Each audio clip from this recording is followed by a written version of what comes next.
আসসালামু আলাইকুম আপু ভাইয়া, আপনারা সবাই কেমন আছেন? আল্লাহর রহমতে অবশ্যই ভালো আছেন।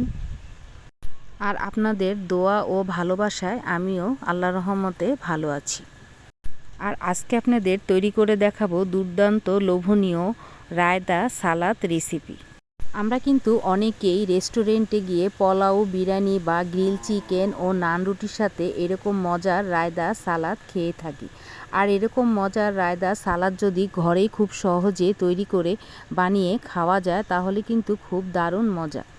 তাহলে চলেন খুব সহজে এবং খুবই মজা করে কিভাবে ঘরেই রায়তা সালাদ বানানো যায় সেই রেসিপিটা আপনাদের সাথে শেয়ার করব। আর অবশ্যই আপনাদের ভালো লাগবে।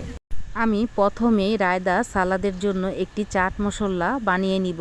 আমি প্রথমে কড়াইতে 2 টেবিল চামচ পাঁচফোড়ন দিয়ে দিব আর অল্প আঁচে ভেজে নিতে হবে। চুলার আঁচ বাড়িয়ে দিলে কিন্তু মশলাগুলো পুড়ে যাবে। আমি অল্প পরিমাণ কয়েকটা শুকনো মরিচ ভেজে নিব, ঝালটা পরিমাণ মতো বা স্বাদ মতো। পাঁচফোড়ন আর শুকনো মরিচ ভাজার পর আমি এখানে 2 টেবিল চামচ জিরা আলাদা করে ভেজে নিব। মশলাগুলো ভেজে নিয়েছি, এগুলো ঠান্ডা করে ব্লেন্ডার করে নিব। আর অল্প পরিমাণ ব্যবহার করে বাকি যতটুকু থাকবে যে কোনো শুকনো পাত্রে রেখে অনেক দিন খাওয়া যায়।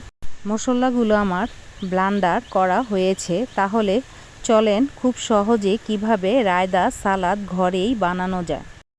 আমি প্রথমে একটি বাটিতে বড় চামচের 3 টেবিল চামচ ঘরে বানানো টক দই দিয়ে দিব।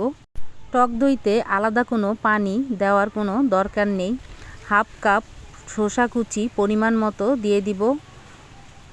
3 টেবিল চামচ টমেটো কুচি, 3 টেবিল চামচ পেঁয়াজ কুচি, 2 টেবিল চামচ কাঁচামরিচ কুচি পরিমাণ মতো বা স্বাদ মতো, 1 টেবিল চামচ চিনি পরিমাণ মতো বা স্বাদ মতো, হাফ টেবিল চামচ বিট লবণ পরিমাণ মতো বা স্বাদ মতো, হাফ টেবিল চামচ চাট মশলা পরিমাণ মতো, হাফ টেবিল চামচ জিরা পাউডার পরিমাণ মতো। সবগুলো উপকরণ ভালোভাবে মিশাতে হবে। আমি কিন্তু এখানে টক দইয়ের সাথে আলাদা কোনো পানি অ্যাড করিনি। সবগুলো উপকরণ মেশানোর পর দই, শসা, টমেটোর থেকে আলাদা পানি বের হয়ে সালাদগুলো নরম হয়ে যাবে।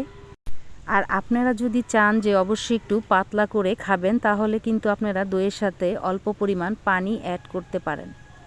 আর সবগুলো উপকরণ মেশানোর পর দেখেন একেবারে লোভনীয় হয়েছে। আর কার কার জিভে জল চলে এসেছে অবশ্যই কিন্তু কমেন্ট করে বলবেন। আর ঘরেই কিন্তু রেস্টুরেন্টের মতো এরকম মজার রায়তা সালাদ বানিয়ে খাওয়া যায়। আমরা কিন্তু অনেকেই বেশিরভাগ বিরিয়ানি, পোলাও, গ্রিল চিকেন বা নান রুটি খুবই পছন্দ করি। আর এইসব খাবারের সাথে যদি এরকম মজার হেলদি রায়তা সালাদ থাকে তাহলে কিন্তু খাওয়ার কোনো সমস্যাই হয় না। তৈলাক্ত খাবারের পাশাপাশি যদি এরকম মজার হেলদি রায়তা সালাদ থাকে তাহলে কিন্তু গ্যাস বা হজমি শক্তির কোনো সমস্যা হয় না। আর তৈরি হয়ে গেল আমাদের খুবই মজাদার হেলদি রায়তা সালাদ। সবগুলো উপকরণ ভালো করে মেশানোর পর পরিমাণ মতো ধনিয়া পাতা কুচি দিয়ে দিব।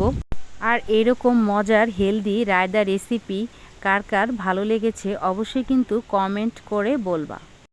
আর তৈরি হয়ে গেল খুব সহজে এবং খুবই মজা করে রেস্টুরেন্টের মতো হেলদি রায়তা রেসিপিটা ভালো লাগলে অবশ্যই লাইক, শেয়ার, কমেন্ট করবা।